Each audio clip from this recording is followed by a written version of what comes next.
Greetings! This video is about our travels in British Columbia.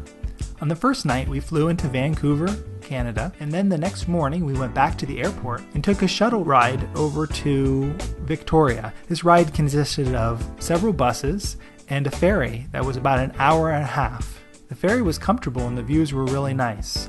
It was interesting because the bus actually drove right into the ferry, and you could either stay in the bus or get out and admire the wonderful scenery. After checking into a beautiful little B&B, we went to the Royal BC Museum, which is a nice natural history museum with plenty of First Nation art. It also has a nice IMAX. We also went to the Emily Carr House and walked around Beacon Park. You can see behind us also is a view of the harbor. Next to the harbor is the Parliament. They have really nice tours of the Parliament where they have people that are in costume from bygone era, and they'll talk to you about the business and what happened there. It's actually a fairly interesting place. There's some art, and you can see where they make the laws. The following day, we went to Victoria Butterfly Gardens. I wouldn't recommend trying to take a bus here. We went via bus, but ideally, outside of Victoria, you really need a car. True to its name, there were a lot of butterflies, and you could walk around and the butterflies would land on you. I'd recommend it for families with small children or for folks who really liked butterflies.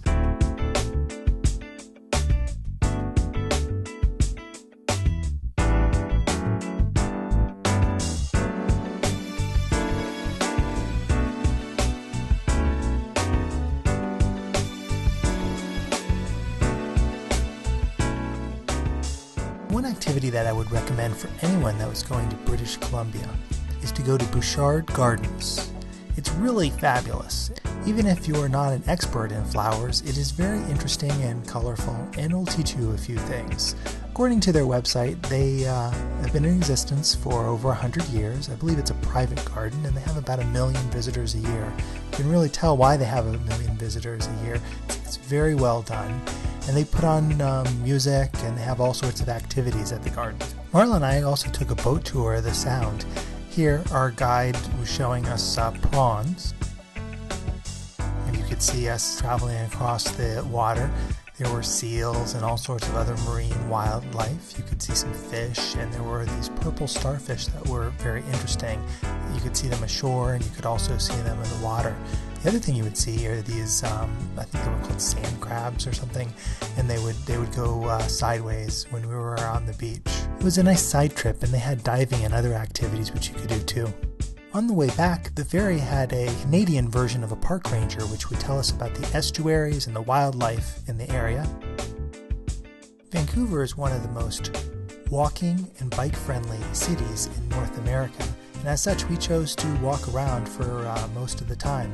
You didn't need a car at all. It was very pedestrian friendly and very friendly in general. One of the things we did is we took some architectural tours of some various districts. We took a tour of Yale Town and the historic Chinatown. I have to admit, even though I'm scared of heights, going to the Capilano Suspension Bridge was one of the most exciting activities. Oh, this is the Lionsgate Bridge. It's been around since the 1930s.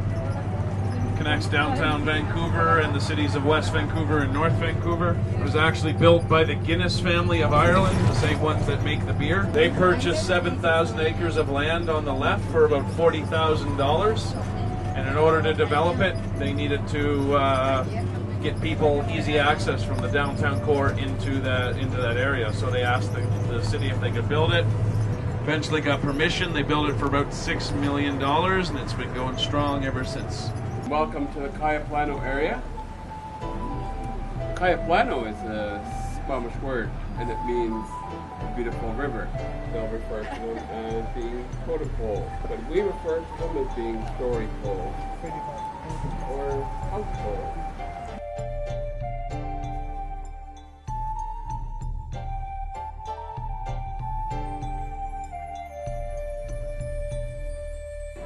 Hey Jonathan, he said jump really high.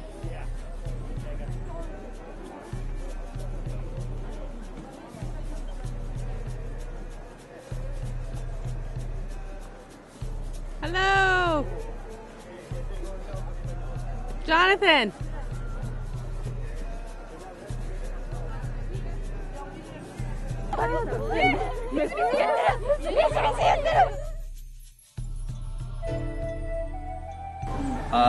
There was actually a great fire long ago, really hot fire, but all the squirrels in the forest knew to hide in the cone because it's very fire resistant. But way too many came to hide and they got stuck. So for the rest of time, their little squirrel tails hanging out of our cones.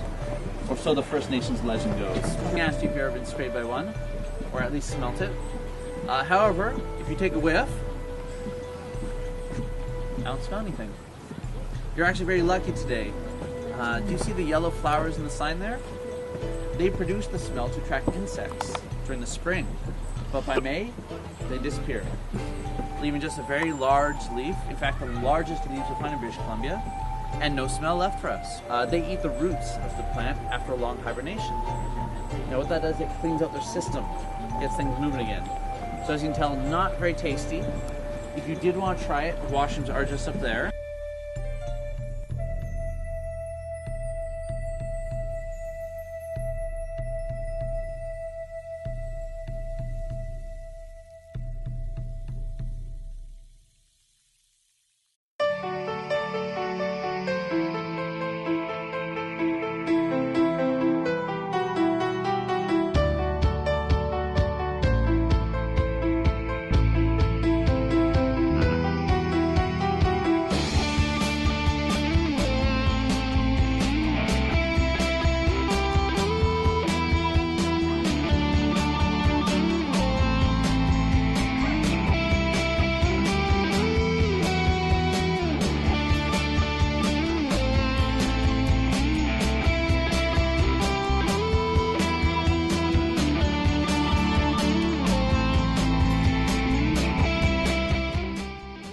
At the end of our journey, we went to the Vancouver Police Museum, we took a gaslight tour, and then we went to one of the campuses and saw the Museum of Anthropology, which was really interesting.